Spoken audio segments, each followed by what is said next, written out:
Hello, everyone.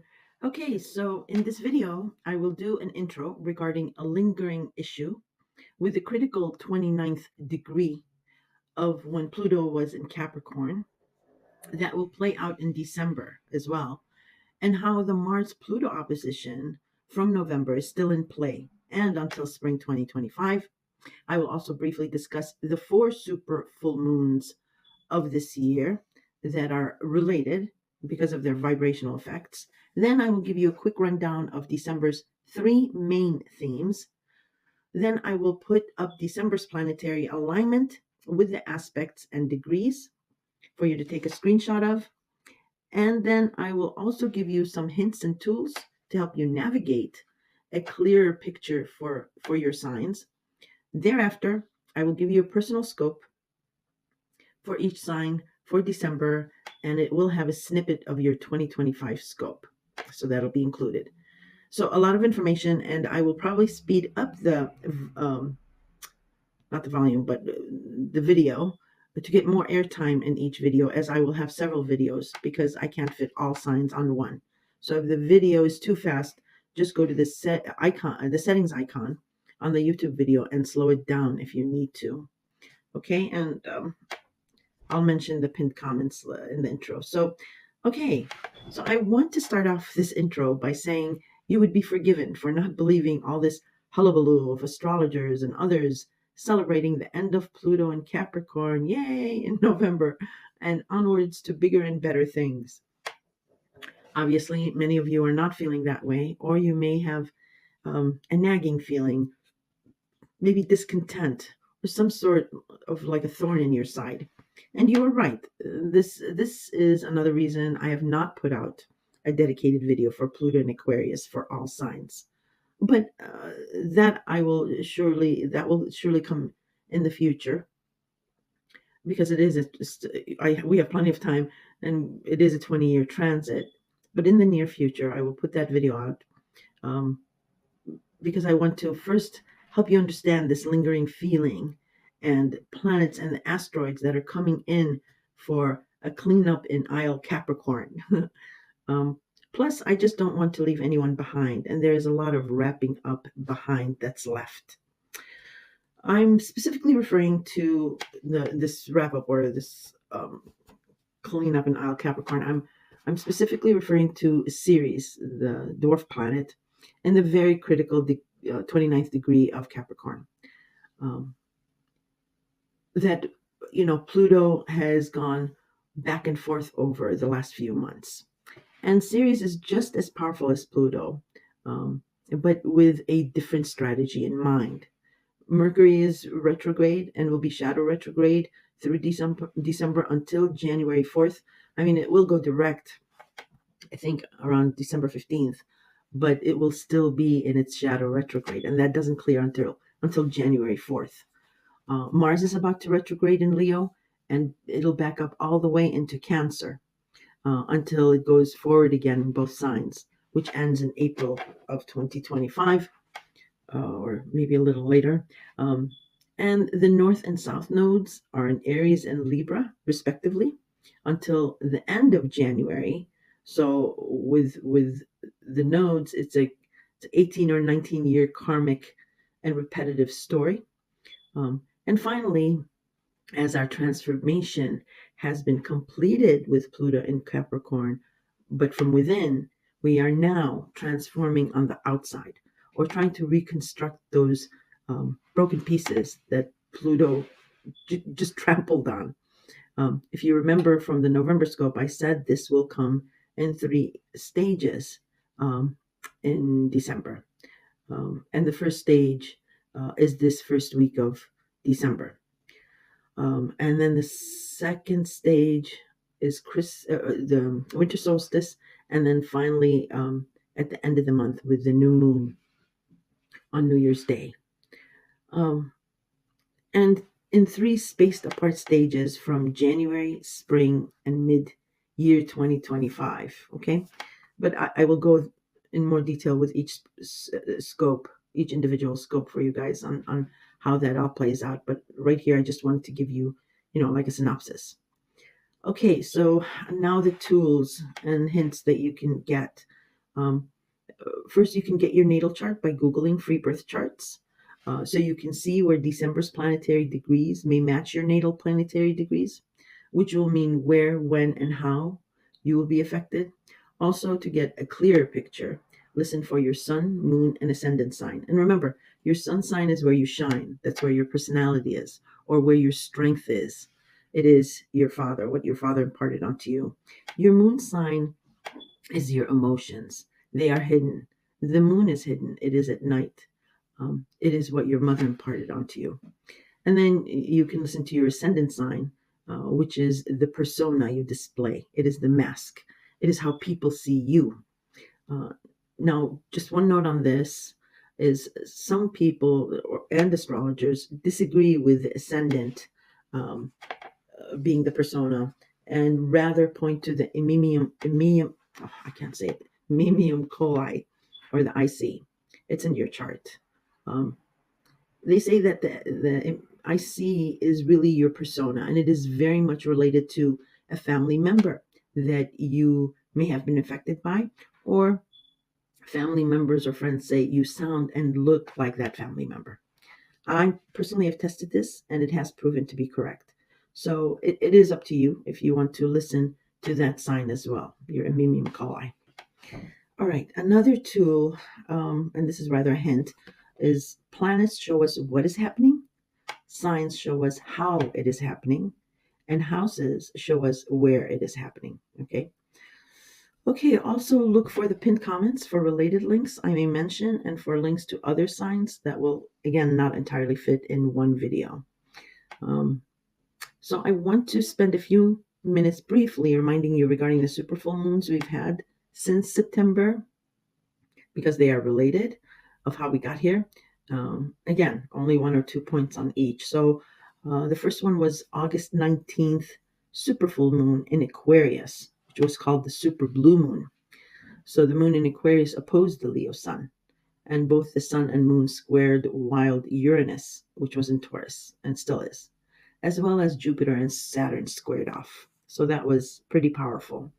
And when I say, the super full moon in Aquarius, you would look to where Aquarius, which house Aquarius falls in your solar chart.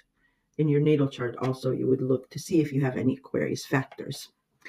And then you would look to the house in the Leo, where Leo dominates in your solar chart, and then you will understand where those oppositions were. Okay, and the second one was September's partial lunar eclipse in Pisces. It was called the super harvest moon. This eclipse in Pisces did oppose the Virgo sun. So again, look to your Pisces. So, for example, if you're like a Sagittarius, you would count 2 Pisces. So it would be Sagittarius, Capricorn, Aquarius, Pisces. So Sagittarius would be your first house, Capricorn your second, Aquarius your third house, and Pisces would be your fourth house. Okay, and then Virgo. So you would count all the way to Virgo, and then you'll know which houses oppose. Okay.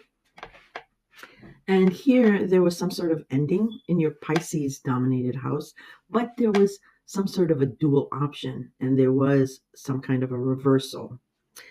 Okay, the third super full moon was October's October 17th super full moon in Aries, which is called the super hunter's moon. And prior to that, the first week in October, we did have a Libra solar eclipse, which opposed the Aries sun. So and plus we have the north and south nodes in Aries and Libra respectively. So all that is in play, and what that was saying was an opposition or a push pull between independence and partnerships, or independence at the risk of losing partnerships, or codependency at the risk of having independence, and so on and so forth. And again, I have videos dedicated to these super full moons, as well as you can, there's videos for the month, so you can go back and listen to those if you're interested. The final super full moon was the Taurus super full moon on November 15th or thereabouts. It was called the Super Beaver Moon. And Taurus is ruled by Venus, and Venus was in Capricorn, I believe, at that time. Uranus was also in Taurus, and Taurus. Um, so there was a tight conjunction with Taurus and Uranus in the moon, which opposed the Scorpio sun. So that was pretty powerful too. But I will say the most powerful of the four super full moons um, was the October 17th doozy of a full moon in Aries, which opposed the Sun in Libra and squared Mars in Cancer and Pluto. Not to mention, there was a Mars Pluto opposition. I think a few days earlier, or maybe in November. Well, it was an applying opposition. Um, in any case, the super full moon in Aries, in opposition to the Libra Sun, um, there was an ending in your Aries dominated house, um, wanting some sort of independence at the expense of your Libra dominated house. So a relationship was severed, or was the cause of the ending, or um, there was, or Libra was stifled in being its true self in a relationship, so that it would not rock the boat, as Aries demanded independence. Okay. Now, the last thing I have to mention for your own good, or for your information, sorry, some people get mad when I say for your own good. So, as an FYI, or to be aware of, as I mentioned earlier, Mars will retrograde from Leo all the way back up into Cancer, where it opposed Pluto in Capricorn in November. Of course, this time Pluto will be in Aquarius, opposing Cancer. It'll happen next year. Um, but the theme of the original opposition will be in play, okay? The overarching theme. Uh, but since it'll be in Pluto will be in Aquarius, there'll be some kind of a twist. And Cancer rules the home and family. So again, the theme of tradition, home and family will be in play in another opposition then. And that is why I mentioned in your October full moon in Aries ending that ending will be revived in spring of 2025 somehow. And and and I also mentioned trying not to have a I'm doing air quotes volatile ending, or rise up to the heat, because Mars is the god of war and action. Because it will carry over to this new beginning, this revival in spring of 2025. Nonetheless, whatever happened, at least you are now aware of any issues or conflicts that may come up with this revival. And calm, formidable, and being disciplined will really help you with this. So try to remember that. Now, um, with this intro about this lingering um, Pluto and Capricorn 29 degrees and these super full moons. And I'm not saying that there isn't something new happening for all of us and around us. There is. But like I mentioned, there is a lingering opposition, an issue which has crescendoed and which might feel almost irreconcilable, or even daunting for some. For others, it might be just like a thorn in their side. So, yes, unfortunately, there still is some work to be done here, and God, or the universe, in its wisdom, know this, and the planetary alignments and aspects until about next spring or mid 2025 will be helping us with letting go where we need to, and or coming to a compromise, agreement, or even reversal that needs to happen. And more immediately, the universe is sending in Ceres, uh, Pluto's most important equal, um, and who forced Pluto to compromise over Persephone. I believe Pluto's story is in October Scope. I'm not sure, but I'll put a link if you want to hear the story of Pluto and Persephone and Ceres. Ceres brought Pluto to his knees. Um, so so this first week of December, Ceres is doing just that. um, um, um, has taken over from Pluto, because Pluto left Capricorn. Ceres took over from Pluto in Capricorn and is transversing that critical 29th degree. Okay, she is cleaning up after the hurricane, but cleaning up whether you like it or not, um, cleaning up in the sense of a compromise, and an equitable compromise where both parties um, gain and and lose. So you sacrifice to gain a compromise. And then Ceres will be moving to 0 degrees in Aquarius at the end of this first week of December, but more on that later. So Ceres is one of the 3 immediate planetary components of December that will help you with this outer transformation and reconstructing those broken pieces that we're all picking up now. It will help you with your newfound phoenix wings that Pluto gave to us. Remember, Pluto is about transformation. It's about the phoenix rising from the ashes, about rebirth. Like I said, she is the first of 3 other things that are going on in December. And December will have 3 themes, um, and I will go into each scope right at the beginning. I will tell you what those 3 themes are for December. And I think this is a good segue to go. Okay, so this is December 2024's planetary lineup, and I did list almost all of the planetary aspects just as a Christmas present for everyone. Of course, I will not go over each and every single aspect that you see here. I will only um, mention the significant ones that will resonate more. But I went ahead and did everything for December just as a Christmas present. So go ahead and take a screenshot, and you can stop the video and take a screenshot if you want. So we have the 1st through the 5th, and then the 6th through the 9th,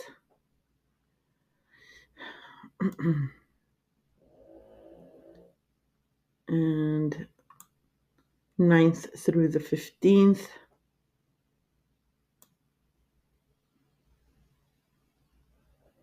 17th through the 21st. 21st is the winter solstice. The 22nd through Merry Christmas, the 25th, and the 26th through the 31st. Okay, so those are the planetary lineups. You can stop the video and take the different screenshots and match it to your natal chart and follow along. So now, hi there, Scorpio. How are you doing? Hope you're doing well. Merry Christmas, happy holidays, and a happy new year. It will be, hopefully. And okay, let's get straight into December, as there is a lot of information from the past, present, and which goes into the future with 3 distinctly different themes, but all related. Let us first start with the first theme. It has to do with either your love life, children, or pets, gambling, maybe all 3. As Saturn woke up in Pisces recently, you too have woken up to the broken rules and boundaries that at times you very much enjoyed escaping with, either with your lover, or maybe it is your children or your pet. This has taken up too much of your goodwill, and you are taking the steps to put an end to it firmly this week. You call people out, and they know how serious it has gotten because it is no longer cry wolf, as they say. Well, that is all that had to happen for a new offering, idea, or opportunity with a new moon in Pisces, just as Neptune too is waking up in Pisces to go direct. No one would blame you if you were considering dropping those boundaries to see if it would work, but this time it is different. This time you proceed with caution and with a timeline. The end of spring 2025. Sorry, that's my pug barking at somebody outside. Um, so by that time, you will no longer have to deal with the I don't know or I didn't mean to. Both Saturn and Neptune leave Pisces in your fifth house of love, children, pets, creativity, and gambling. And just the house, this is the house of fun, as they call it. So this new moon in Pisces on December 6th is the beginning of the end of a feeling of being lost at sea all the time. But how to get from here to there to next spring is simple. Boundaries and discipline. That's what Saturn rewards. And Neptune agrees to give and take. There will be more videos on this because, like I said, it ends in spring and there is the monthly horoscopes that'll come in to glean for more. You'll glean more information from it. Now, the second theme for December starts on December 7th with Ceres, Venus, and Pluto all conjunct in Aquarius at 0 degrees, a very rare and important configuration. This is a good time to remind you to listen to the intro if you haven't, as it does go more into a backstory and gives you more detail and other tools that will help you discern clearly what's going on. I'm just going over the theme here. So back on or about November 19th, a friend, friends, a group, or an association offered you a unique opportunity to gain control or have power in regards to your home and family situation. This is only the very beginning with this group, or maybe it's just one person.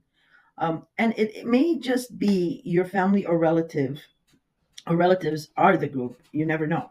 But as you are a water sign, you are very intuitive and know gaining power and control here is at the price of something else.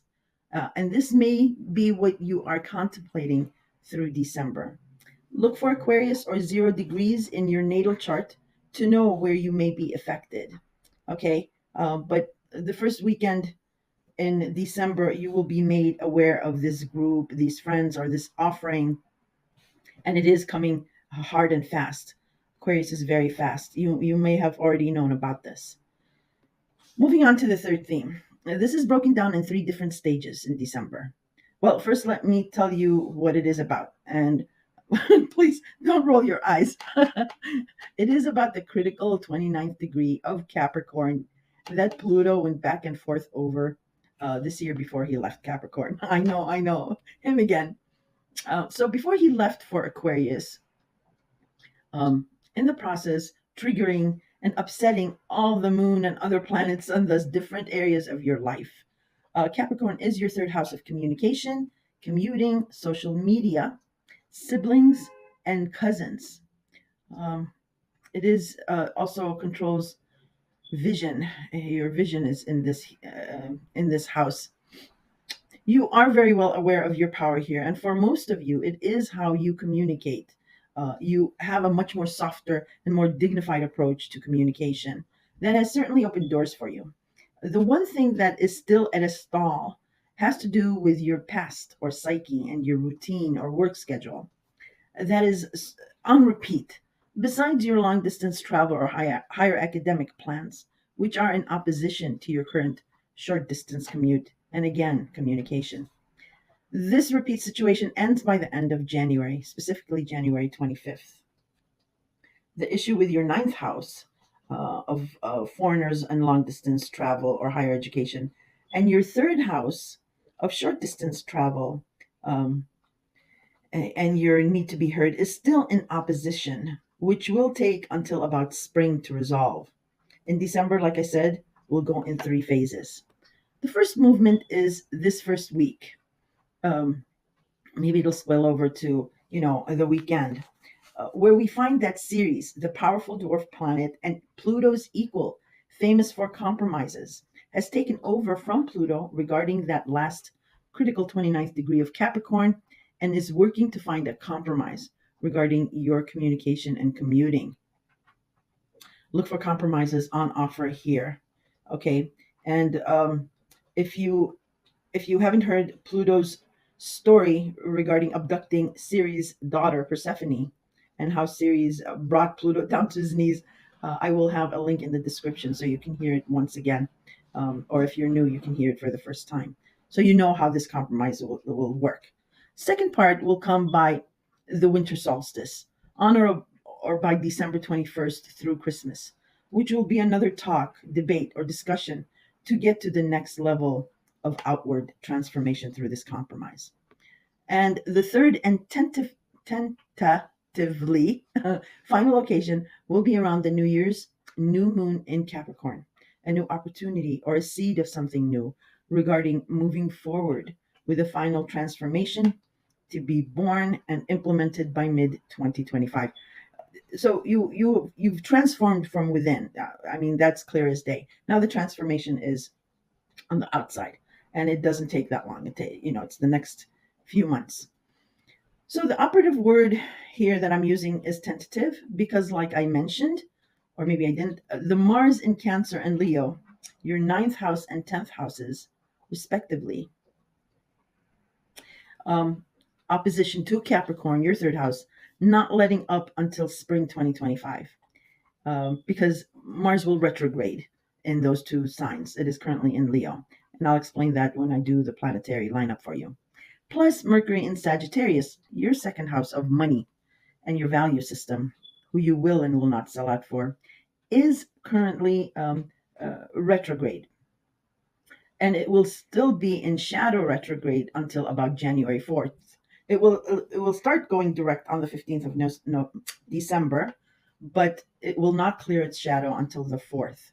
So even though it goes direct on December 15th, between December 15th and January 4th, there is the slight for miscommunication or reversals. So unclear information regarding a job or income that may see reversal or tweaking. So have plan B and C. So Scorpio, it is a journey of another 4 to 6 months, like I mentioned, but with most behind you. In other words, you have waited, 16, 17 years, 18 years or so to have power and control with your communication? And commuting another few months to correct loose ends should be a breeze for you to be completely and cleanly transformed. Like I said, by spring of next year, you may just look back on these past 16 years with melancholy reminiscing, longing for them maybe. But yeah, that is what's going on. Okay, we're going to look at your December planetary alignment. I will not go into all the aspects, but I did list them for you guys as an extra for this month's scope to speculate on your own. And again, try to listen to the intro, because what I just gave you your personal scope, there's more to this, more information to this. As well, there is the planetary alignment that I throw up for you guys, so you can take a screenshot of that. It has all the aspects and the degrees. And one of the tools is, I'll tell you right now, it's when you match your natal chart to the planetary alignment. The planets show us what is happening, signs show us how it is happening, and houses show us where it is happening. So I'm going to go over that planetary alignment, but I will only be going over specific important ones, okay? So on the 1st, which is today and tomorrow, there's a new moon in Sagittarius. And Sagittarius for you is your second house of money, job, and income. So there is like a fiery, very optimistic, quite expansive opportunity or idea that is being presented to you, or is on offer. And again, you're a water sign, so you're very intuitive. You know that this opportunity that seems so largesse, you know that it'll probably be either daunted with a time limit, or it'll need more time to go about it, or there will probably be some tweaks to it, because it's Sagittarius. Sagittarius is just, it doesn't do details, and but we do, right? So just keep that in the back of your mind. And but it is a new opportunity, and or you will be seeding this new opportunity to be harvested in 6 more months, or maybe even before that. But you'll see the fruits of your labor in about 6 months. All right.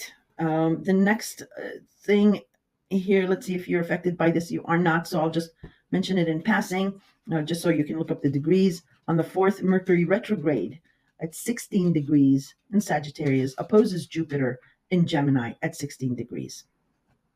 And today is how I'm describing it is you face the music, but there's no one around who can help you with answers, which is actually better because you can clearly see it from your own perspective and initiate what you do want yourself. Okay.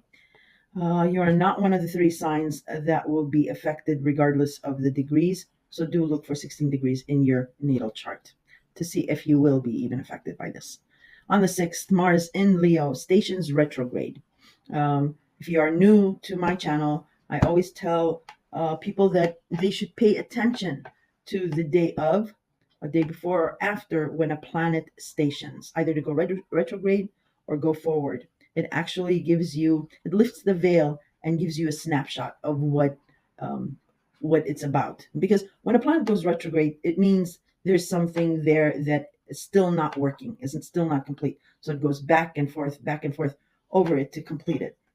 So pay attention to that day to see what this is about because you will get um, a, a snapshot of what's going on. And Mars turning retrograde, the energy is reversed. Okay, so Mars is the god of war, of action and heat. He just wants to keep moving. But when it turns retrograde, the energy that Mars was giving you to move forward and to bring the heat is reversed on you. So um, try to be disciplined and pace yourself because the more you assert energy in your Leo dominated house, the more it will come back just as strong at you. Okay. It's a good time to play devil's advocate here when it's going retrograde because you will eventually get what you want. It's Mars.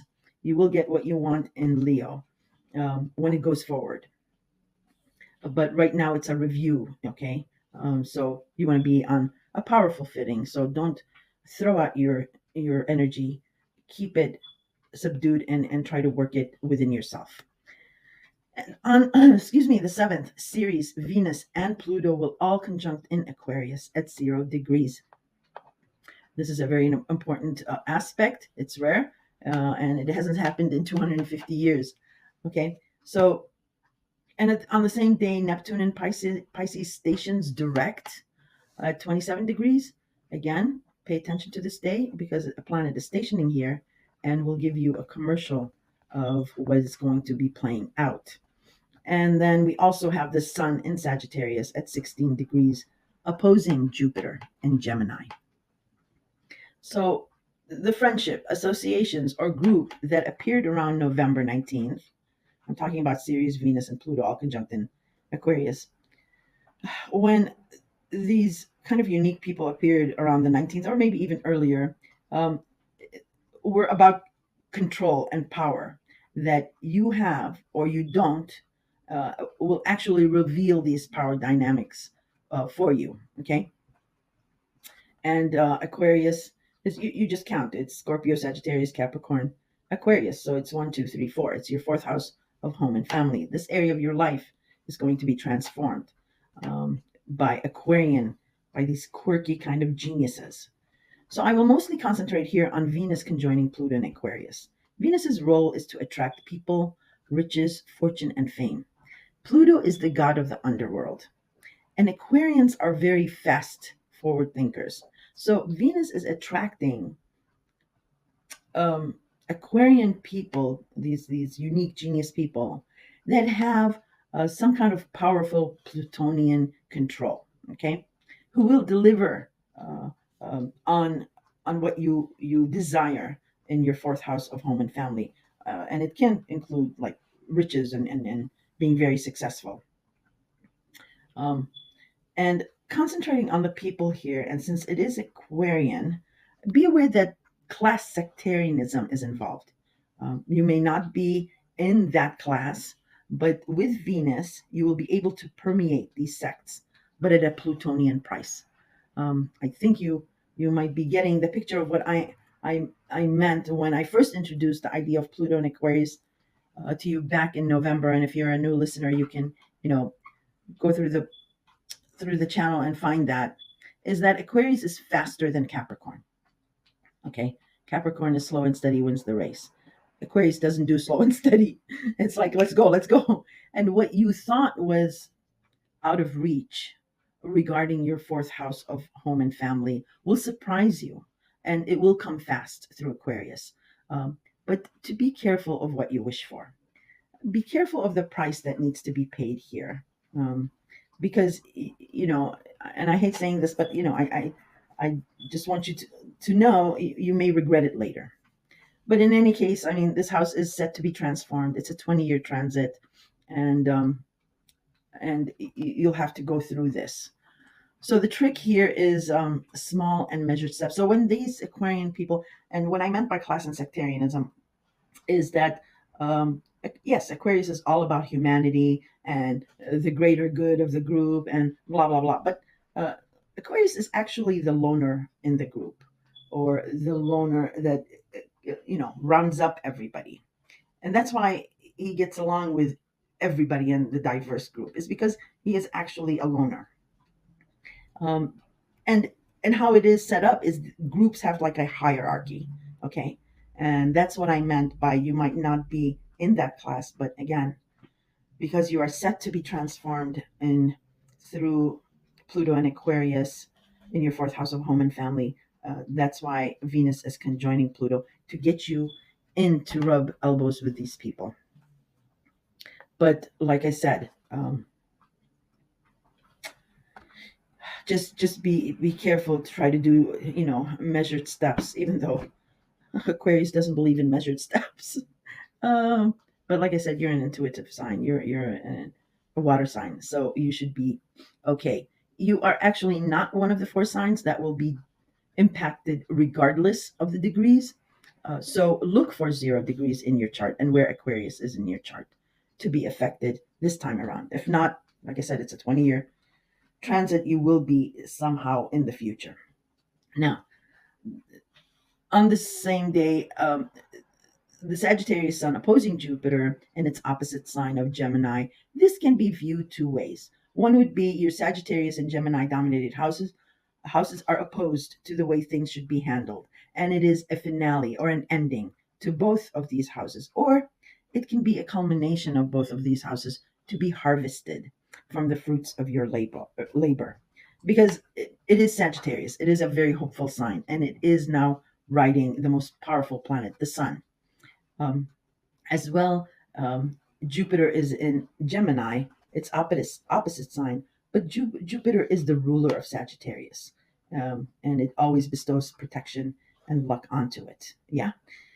So this can be a culmination where it can translate into money and riches.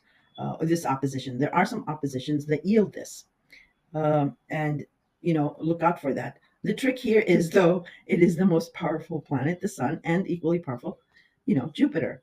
And since Jupiter is sleeping, it's retrograde right now. Don't push your luck on what is on offer. The saying goes, "Be grateful." Don't be like, "Oh, that's nice," but if it was this, it would have been nicer, because Jupiter, when he's retrograde, can just take away everything.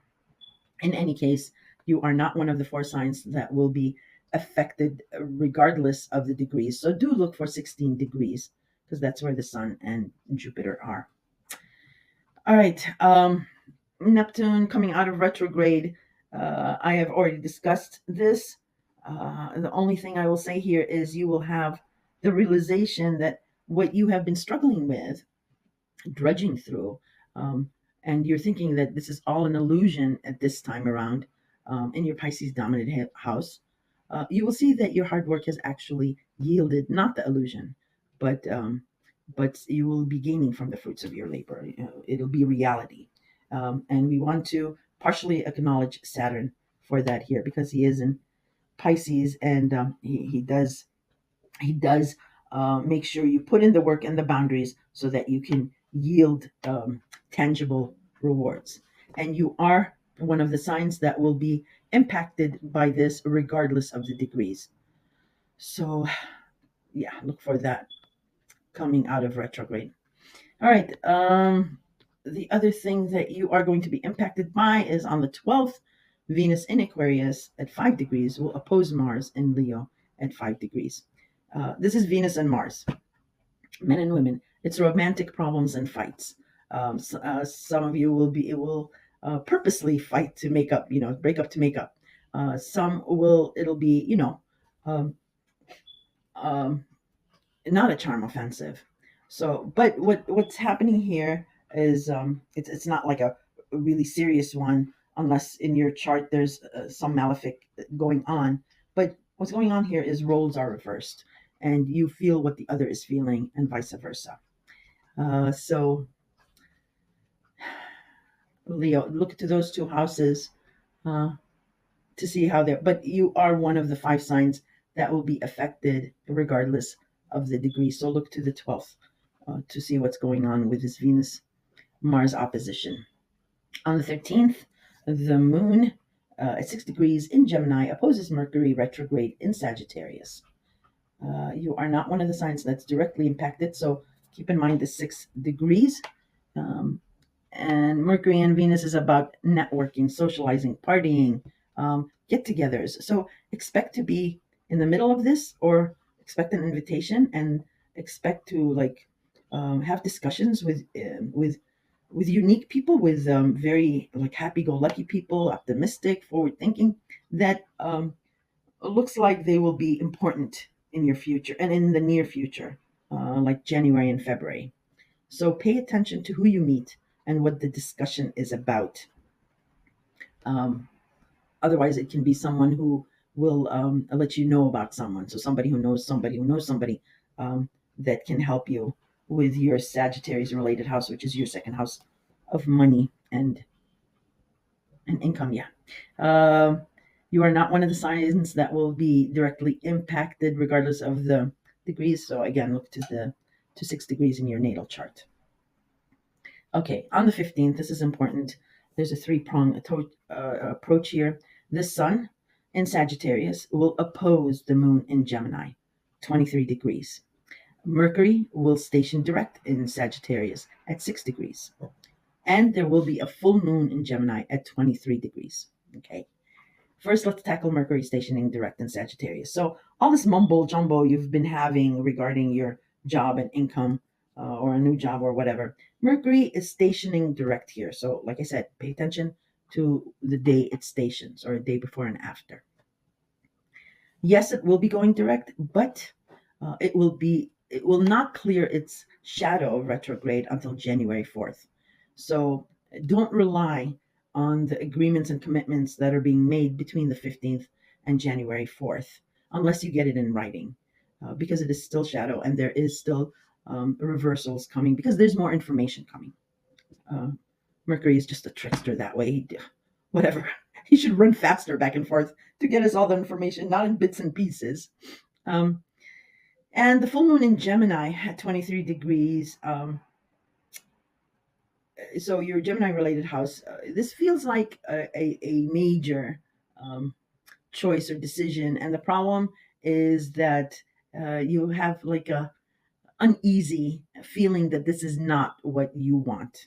Um, I always say avoid any life altering decisions during full moons, um, because full moons um, conceal more than they reveal. A lot of people or astrologers will say, "Oh, you will be illuminated because it's a full moon."